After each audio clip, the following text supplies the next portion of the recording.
Alright, now that you push the next button, you are on the exit ticket part 2. Reread the passage and answer the questions. You may reread the passages by yourself or go to the first video to look at the passage one more time. Let's move to the questions.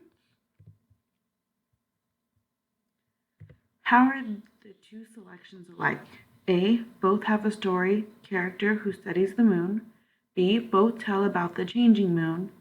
C, both take place at a camp by a lake. Or D, both explain why we see the moon at night. Question number 2. The writers of the two selections would most likely A, be nervous about overnight camps. B, not understand why the moon changes shapes. C, be interested in the planet and stars. Or D, have never learned about the moon's phases. Question number 3.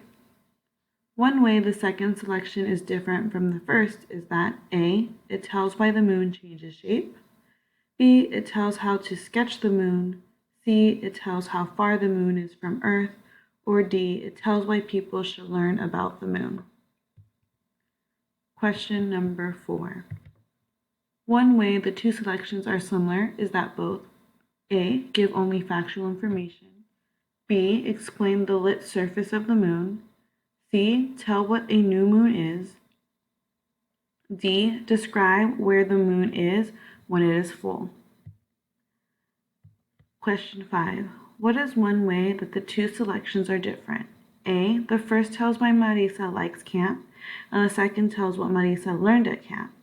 B, the first tells facts about a camp, and the second tells facts about the moon. C, the first tells a story, and the second just tells facts. Or D, the first just tells facts, and the second tells a story. Don't forget to push the submit button to get your answer.